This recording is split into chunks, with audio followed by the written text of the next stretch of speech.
For the past 30 years, Australia has been undergoing an experiment.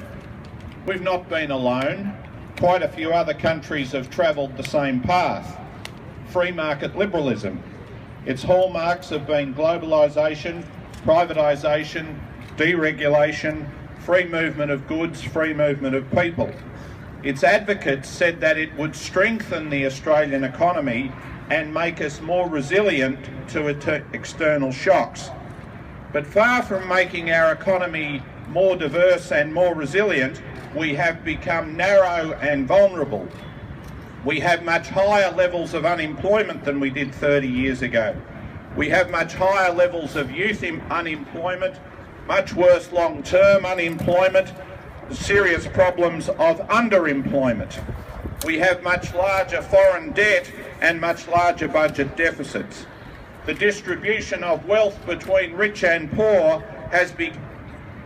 This is a battle which is being fought out on many fronts. But there are no two more important ones than the China Free Trade Agreement, which the government has signed, and the Trans-Pacific Partnership, which it is negotiating. The first problem with these deals is that they are done in secret. Some corporations and lobbyists might be in the know, but ordinary Australians are not, and once the deals are signed, we are told that it is too late. We can't go back and renegotiate them. The second problem is that while the deals used to be about tariffs and quotas, increasingly they are about government policies right across the board. They are in fact about preventing governments from taking action on a range of fronts. The most insidious development in this regard has been the insertion of investor-state dispute settlement clauses, as we see in both the China Agreement and the Trans-Pacific Partnership. These clauses started out innocently enough, protecting companies from being nationalised without compensation by some tin-pot dictator, but they now put at risk democratic governments which seek to safeguard their people's health or safeguard their environment. As one constituent put it to me, why is my country allowing itself to be sued for taking care of me? Furthermore, they give an advantage to foreign companies which Australian companies do not have access to. Labor does not support investor-state dispute settlement clauses, and nor should we. In government, we regarded them as a deal breaker, and we should continue to do so.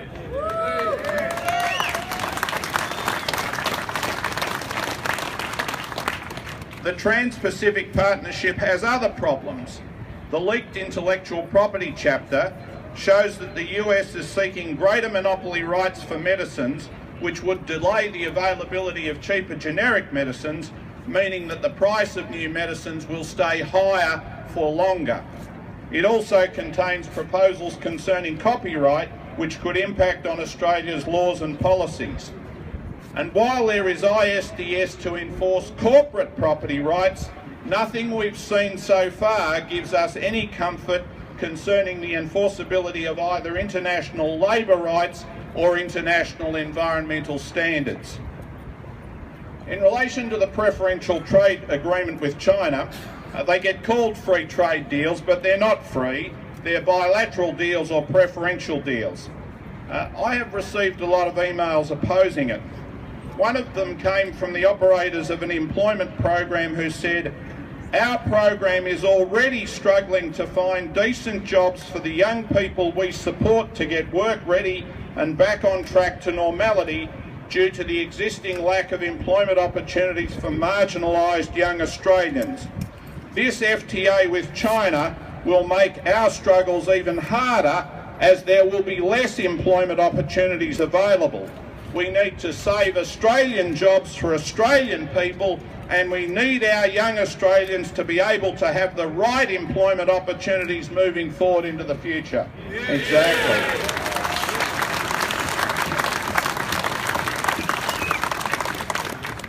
Others have expressed concern about Chinese workers working in high-risk trades in Australia without adequate testing of their skills and competence.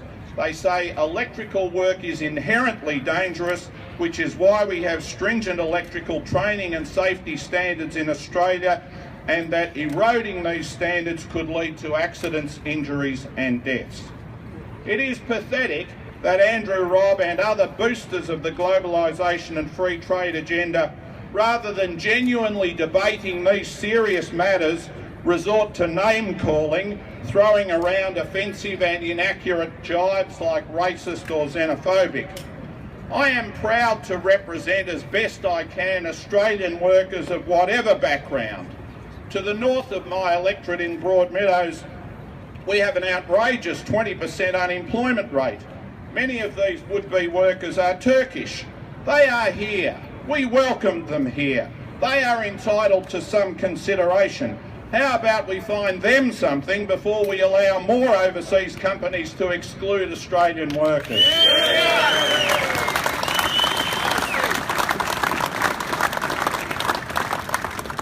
Labor will fight in the Parliament to retain labour market testing, so employers need to show why they cannot find suitable local workers before they turn to temporary, easily exploited migrant workers.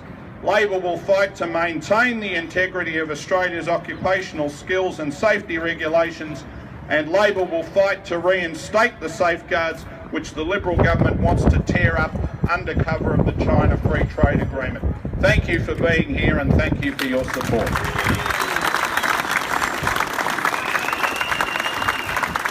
Thank you, Kelvin.